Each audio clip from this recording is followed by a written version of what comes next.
तो आज हम लोग एक ऐसे शासक, क्रूर शासक के बारे में पढ़ेंगे जिनका नाम था तैमूर लंग। आपने इतिहासों में पढ़ा होगा तैमूर लंग, तैमूर लंग, तैमूर लंग, तैमूर लंग। भाई कौन है तैमूर लंग? कहां से आया? क्या उसकी बर्बरता थी? कैसे उसने भारत को लूट लिया? इन सारी तमाम बातों को आज हम अपनी इस वीडियो में क्लियर करेंगे। तो सुनेंगे हम लोग कि उन तैमूर लंग जो था ना, वो एक साधारण परिवार का, एकदम सबसे न्यूनतम परिवार का था। इनके पिताजी का नाम था, याद रखें, बरलस तुर्क। बरलस तुर्क जो थे, पहले बौद्ध धर्म धारण किए हुए थे, लेकिन बाद में इस्लाम धर्म को उन्होंने धारण, ये बौद्ध के विचार के थे, लेकिन बाद में ये क्या बन गए? इस्लाम बन गए। फिर धीरे धीरे ये इस्लाम का पक्का भक्त बन गए और इनके बेटे जिनका नाम था तैमूर, वो भी इस्लाम का बहुत बड़ा भक्त। कौन बात कर रहे हैं? घर की स्थिति अच्छी नहीं थी। अब घर की स्थिति जब अच्छी नहीं थी तो ये चोरी करना शुरू कर दिए। कौन? तैमूर। और चोरी करने के लिए दो चार 10 बच्चों को अपने साथ इकट्ठा कर लिए और धीरे धीरे उसका क्या कर दिए? ग्रुप बना लिए, एक समूह, चोरों का समूह। और धीरे धीरे ये चोरी करते करते अब लुटेरा बन गए, एक बहुत बड़ा लुटेरा। और ऐसा नहीं, इनका जन्म जो है, याद रखेंगे, 9 अप्रैल 1336 ईस्वी। कब हुआ? 9 अप्रैल 1336, समरकंद में, एक देश का नाम है उज्बेकिस्तान। उज्बेकिस्तान का एक शहर है जिसका नाम है समरकंद, वहीं इनका जन्म हुआ था। ठीक है। और ये एक लुटेरा थे, माने चोरी करते थे, लूटते थे लोगों को और हत्या कर देते थे। ऐसे ये लुटेरे थे। लूटना, धन संपत्ति हासिल करना, इसका मेन उद्देश्य हो गया। लेकिन जब उज्बेकिस्तान के राजा की मृत्यु हुई तो वहां पर ये लूटपाट करके और उस गद्दी पर अपना शासन स्थापित कर लिया। चलिए, समरकंद का ये शासक बन गए। अब क्या होता है? अब अपनी एक विशाल सेना तैयार करता है, एक विशाल सेना तैयार करता है और आसपास के जो छोटे छोटे राज्य थे, धीरे धीरे सबको जीतना शुरू किया। ईरान, इराक, सबको अपने अंदर में मिला लिया। ठीक है। अब उसकी नजर कहां चली? भारत। क्योंकि भारत के बारे में बहुत कुछ सुन चुका था कि भारत सोने का चिड़िया है, यहां धन संपदा इतना भरा पड़ा है कि अगर हमारे हाथ लग जाएं तो हम तो माला माल हो जाएंगे। अब उसकी नजर यहां पर है। लेकिन ईरान, इराक लूटने के बाद उसकी हौसला बदल गया, वो लौट रहा था अपनी देश की तरफ। ठीक उसी समय उसका एक गुप्तचर दिल्ली से वापस गया। कहां?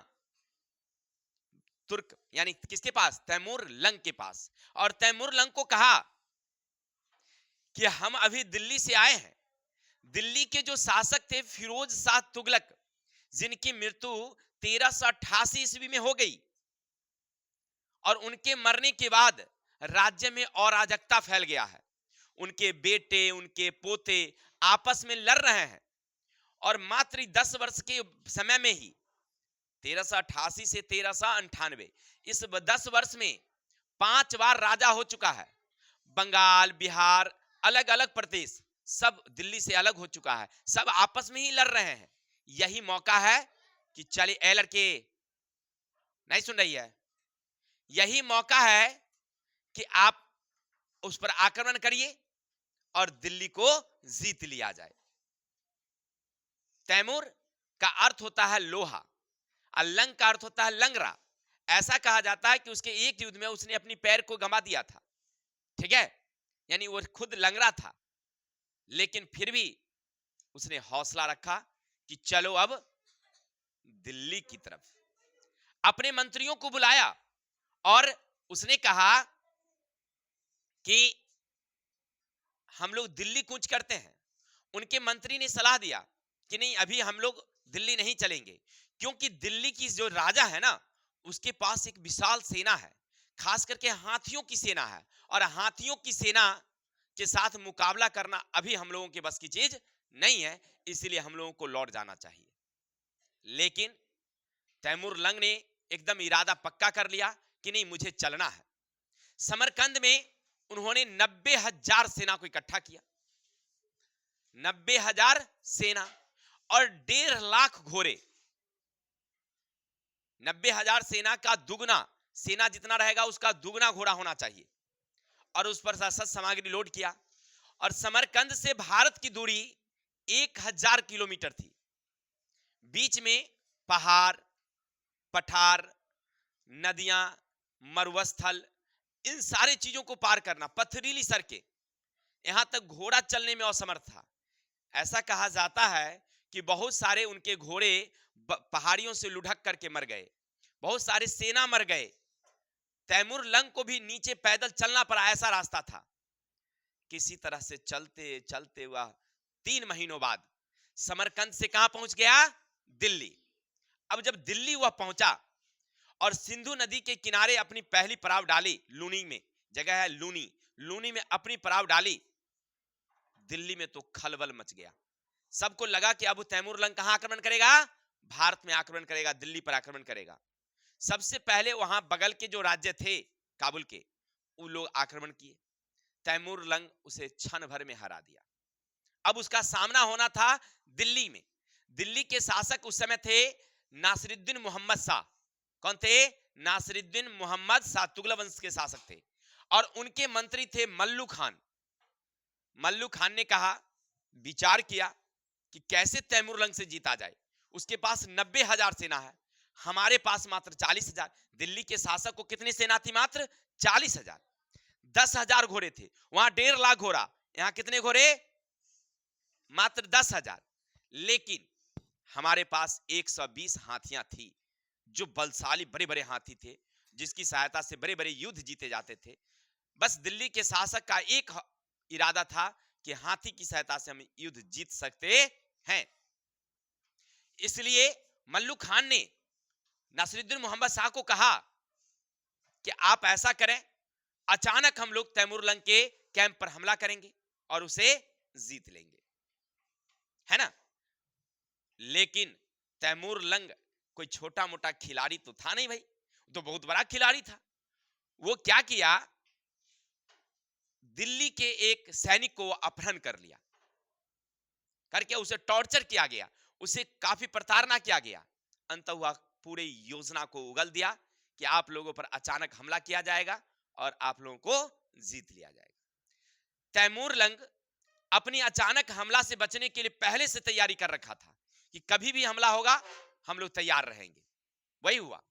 जैसे ही मल्लू खान अपनी सेना लेकर के आगे बढ़ा, तैमूर लंग की सेना से उसकी मुकाबला हो गई। दोनों के बीच घमासान युद्ध हुए, युद्ध काफी हुआ। जिधर तैमूर की सेनाएं और दिल्ली की सेनाएं घोड़े लड़ रहे थे, उधर तो इसकी जीत हो रही थी, तैमूर की जीत, दिल्ली की हार हो रही थी। लेकिन जिधर दिल्ली के हाथी लड़ रहे थे, जिस क्षेत्र से, उस क्षेत्र से उसकी विजय हो रही थी। अब तैमूर को लगा कि भाई हाथी को कैसे भगाया जाए। देखिए उसने कैसा दिमाग लगाया हाथी को भगाने के लिए, हराने के लिए, क्योंकि हाथी पर ना तो भाला का असर होता था और ना तीर का असर होता था। वो क्या किया, पहले तो अपनी सेना में उत्साह जगाने के लिए खुद एक घोड़े पर बैठकर एक हाथ में तलवार लिया और एक हाथ में कुल्हाड़ी लिया, और दोनों हाथ को इतना तेजी से चला रहा था, इतना तेजी से कि हवाएं उसके सामने कांपती थी, इतनी तेजी से कत्ल करते जा रहा था। और जब वो हाथी को भगाने की योजना बनाया तो ऊंट के, बैलों के, घोड़े के ऊपर, बॉडी के ऊपर पहले लकड़ी बिछाया, लकड़ी बिछा के ऊपर में घास रख दिया, ठीक है, और घास रखने के बाद उसमें आग लगवा दिया, और आग को देखते ही हाथी सब भागना शुरू कर दिया। उल्टा भागा, क्योंकि इधर से तैमूर की सेना थी, इधर दिल्ली की सेना थी, इधर से वो लड़ रहा था, तो किधर आगे, तो आग की तरफ थोड़ी जाएगा, किधर जाएगा वो? पीछे की तरफ। और पीछे किसकी सेना थी? दिल्ली सल्तनत की सेना थी। अब दिल्ली सल्तनत की सेना को उसकी ही हाथी को चलना शुरू कर दिया। अब भाई वो लोगों में और भगदड़ मच गया कि ये क्या हो गया भाई, उधर हाथी जाना था, हाथी उल्टा आ रहा है। अब नहीं, परिणाम हुआ कि कुछ ही समय बाद तैमूर दिल्ली पर आक्रमण करके विजय प्राप्त कर लिया।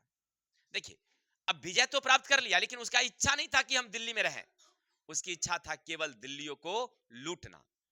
15 दिन वो रहा दिल्ली में, मात्र 15 दिन, और 15 दिन बाद वह यहां से लौट गया।